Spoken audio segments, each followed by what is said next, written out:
Hi, it's Hope and welcome to the video. This is going to be my December mid-month wrap-up.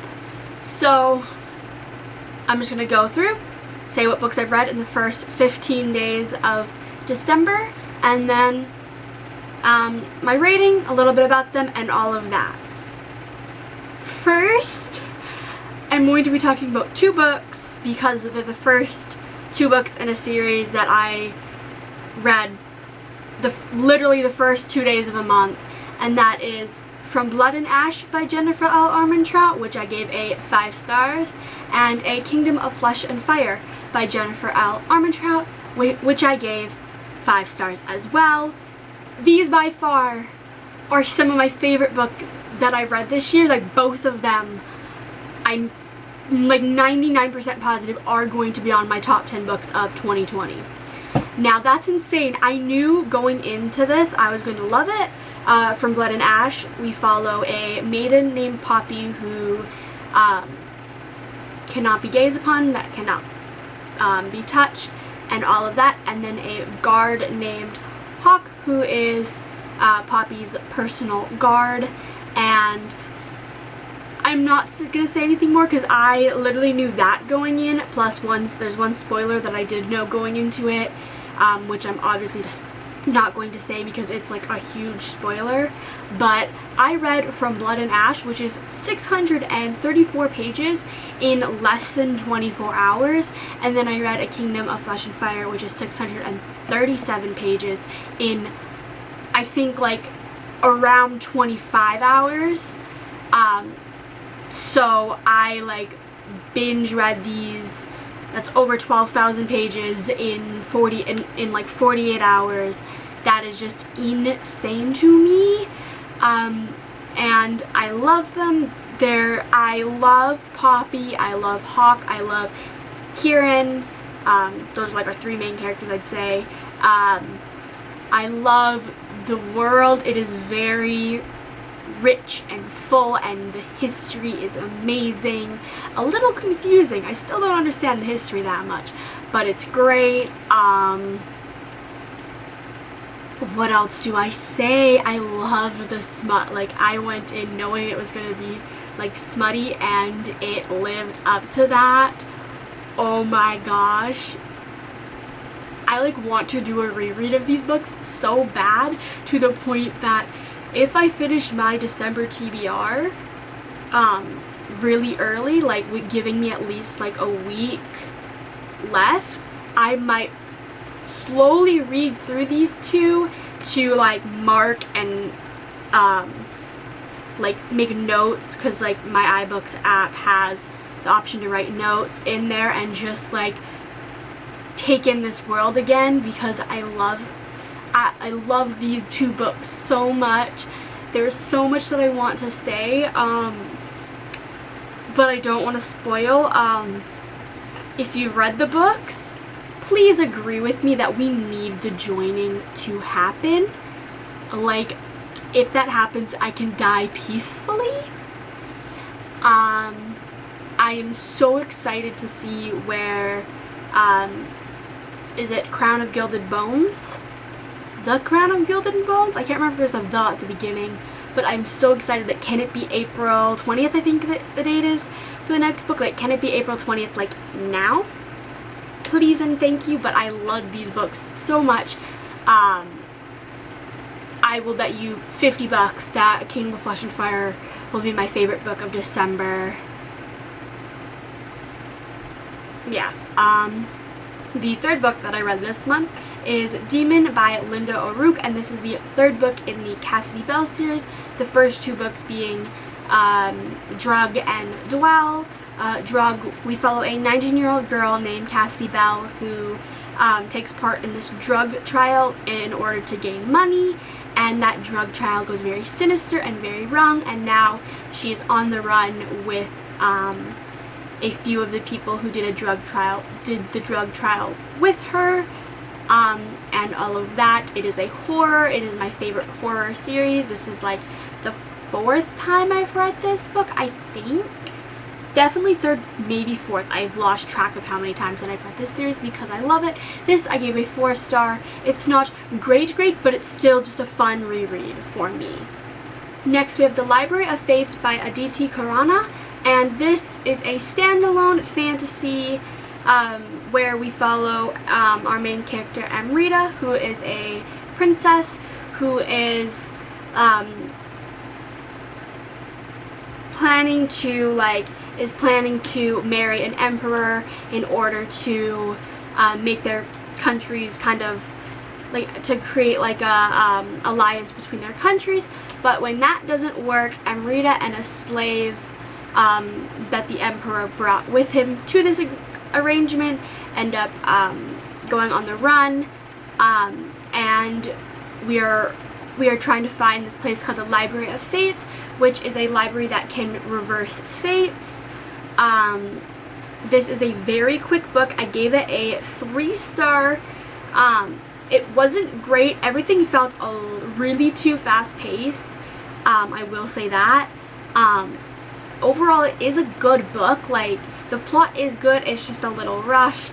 I love the ending because, like, the ending, you think it's gonna go there, and then you're kind of shocked when it happens, even though you thought it was gonna happen, because a book typically never ends with the type of ending that this has, which I was pleasantly surprised. But yeah. Next we have Wayward Sun by Rowell, and this is the second book in the Simon Snow series. This we follow Simon, Penny, and Baz as they are doing a road trip across America to just have a road trip across America, and they end up getting into a lot of trouble. This was a reread. I initially read this back last October, so October 2019. Really enjoyed it, and then I'm rereading the series this year. And it was better the second time for sure, because I knew it was going to happen. I knew what to expect.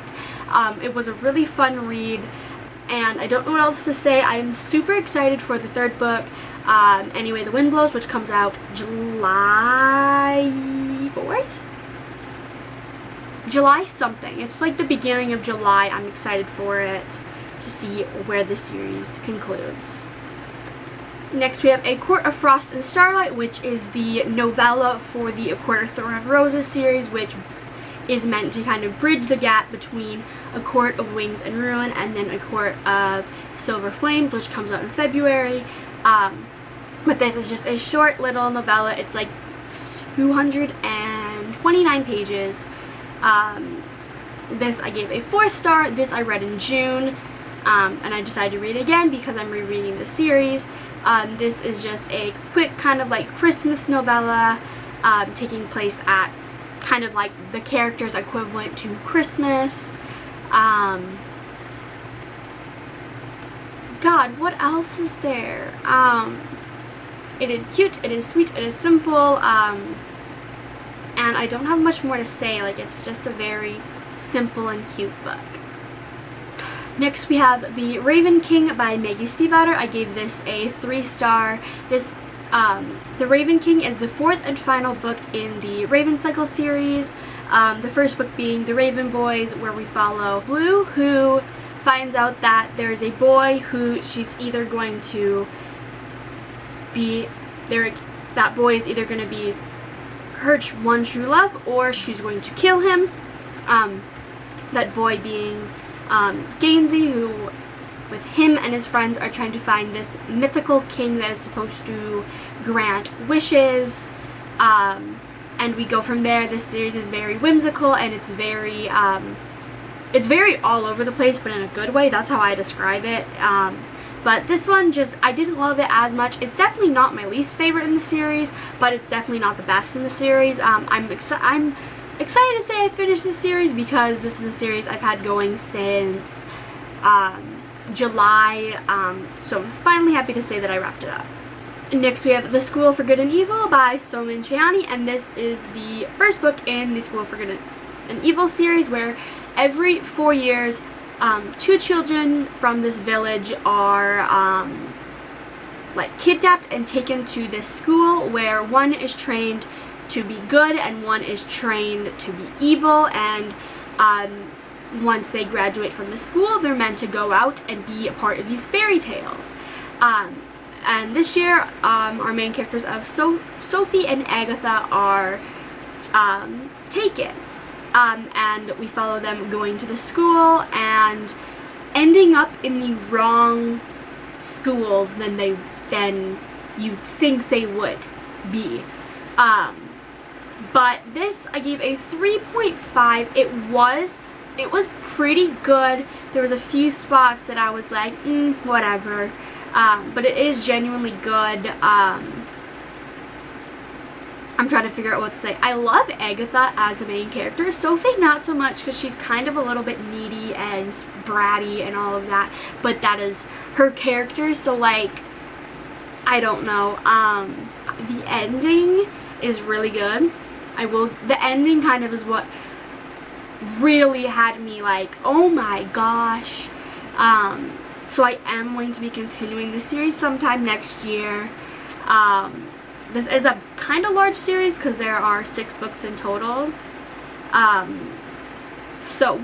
There's like 2 trilogies that make up a greater series. There's like the first 3 books, and then there's the last 3 books, but like, I think the series, like the first trilogy is a finished series, but then the second trilogy just kind of carries on the story and just adds to it, I think. Do not quote me, but that's what I believe. And this is a middle grade series, which I don't read a lot of middle grades, but for a middle grade, I feel like this was definitely an upper middle grade, like, meant maybe like, just like it's an upper middle grade. And then the last book, well, this is a novella. The last book that I read this month was I'll Be Home for Christmas by Maas and Deaver, and this is a Christmas like companion novella to I Wish You All the Best by Maas and Deaver. And in this we follow Ben, who is just trying to get their boyfriend's dog home to their boyfriend for Christmas, but that kind of goes awry. It is a cute little like Christmas story. It's 60 pages long. It is just it's just so cuteness. I read this last night and just like my heart is happy to have these characters back in my life again, because I first read I Wish You All the Best in April, and it is like one of my favorite contemporaries.